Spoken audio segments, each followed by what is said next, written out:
Argentina, bandera azul y blanca, jirón del cielo en donde impera el sol. Hola a todos, soy Alejandro Morea, integro el grupo de investigación Problemas y Debates del siglo XIX, que forma parte del Centro de Estudios Históricos. Soy historiador, trabajo en los años que van de 1810 y el inicio de la Revolución hasta más o menos la llegada de Juan Manuel de Rosas a la gobernación de Buenos Aires en 1829. Y sobre todo me interesó algunos aspectos que tienen que ver con la política y con la guerra durante la Revolución y la construcción de algunas carreras. Quizás por eso tengo la suerte hoy de conversar con ustedes o de contarles un poco sobre un personaje central de la Revolución como lo es Manuel Belgrano. En este año tan particular, que es el bicentenario de su muerte y que a su vez también estamos conmemorando los 250 años de su nacimiento. La centralidad de Belgrano en el proceso revolucionario en algún punto está vinculada con su participación en hechos y sucesos claves de la Revolución, de momentos puntuales de la Revolución y sobre todo su accionar y algunas de sus decisiones en esos años o en esas intervenciones.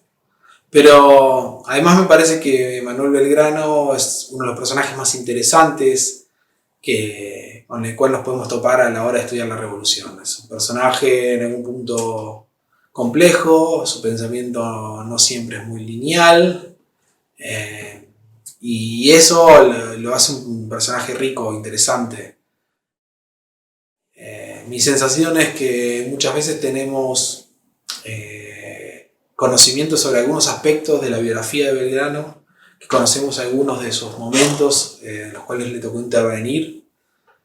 pero que la mirada que tenemos sobre Belgrano es un poco fragmentada y eso hace que sea complejo tener una mirada un poco más completa o más profunda sobre el personaje, le quita un poco de riqueza y que tampoco a veces nos sirva ese conocimiento disperso y fragmentado para tener una comprensión un poco más completa del proceso revolucionario con sus diferentes dimensiones y con sus diferentes aristas. Podríamos hablar del Belgrano economista, del Belgrano periodista, de Belgrano abogado, de Belgrano funcionario de la corona, de Belgrano y la educación, y de Belgrano como embajador, de Belgrano como político, y en algún punto todos esos relatos son válidos. Y en algún punto también todos son incompletos. Hoy me voy a tener también en algunos de esos aspectos de Belgrano solamente, que es quizás con el que yo más tengo familiaridad por los temas que a lo largo de los años he investigado y estudiado y que tiene que ver con el Belgrano militar, pero sin embargo me gustaría pensar que lo que aprendí de Belgrano en realidad es algo que aprendí sobre la Revolución. Es interesante esta cuestión de lo militar, porque en parte por cómo aprendemos la historia, en parte por cómo se conformó el panteón de héroes de nuestra historia nacional. Esto está muy vinculado a la guerra de independencia, a las batallas, y es interesante pensar en ese sentido porque cuando pensamos en la guerra, en la independencia, en las batallas, automáticamente cuando hablamos de Belgrano lo primero que se nos representa es que en realidad no es un militar, que es un abogado. Y eso hace que tengamos una mirada sobre Belgrano que en algún punto es condenatoria, porque si bien le rescatamos sus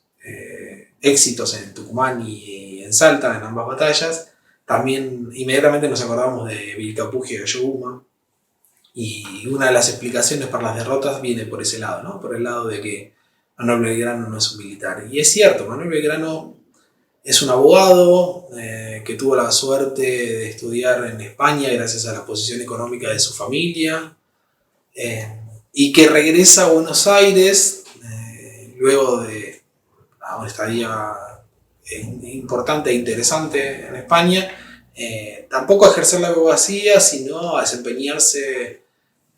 como secretario del Consulado de Comercio, que es una institución que, si bien tiene dentro de sus funciones, o tenía dentro de sus funciones, un tribunal de comercio, las funciones del secretario también estaban muy vinculados a la idea de proponer aquellas reformas que fueran necesarias para el desarrollo económico de los espacios en los cuales tenía jurisdicción el consulado, muy en la línea de las reformas borbónicas y del espíritu reformista ilustrado de fines del siglo XVIII, del cual Belgrano es un fiel exponente en algún punto.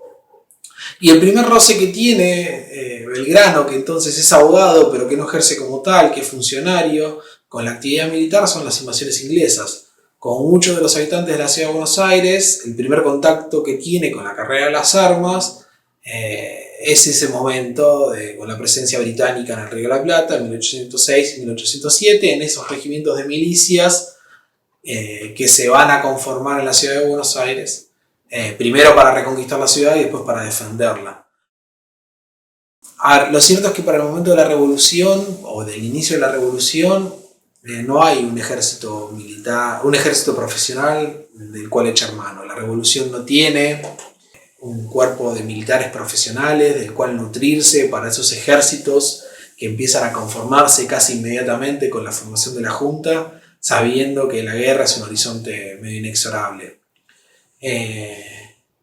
Y por eso podemos encontrar a Belgrano al mando de la expedición que va al Paraguay, pero también a figuras como Castelli en esos primeros años, figuras como Pueyrredón, o como otro montón de hombres que en el marco de la revolución dejan atrás sus vidas previas y que progresivamente se van transformando en lo que a veces llamamos guerreros de la independencia. Claramente Belgrano logra construirse, después de 10 años de hacer la guerra, en un militar. Y yo diría que en un militar competente. Y esto no está vinculado necesariamente con el éxito o con el fracaso en el campo de batalla. Tú la amas, no.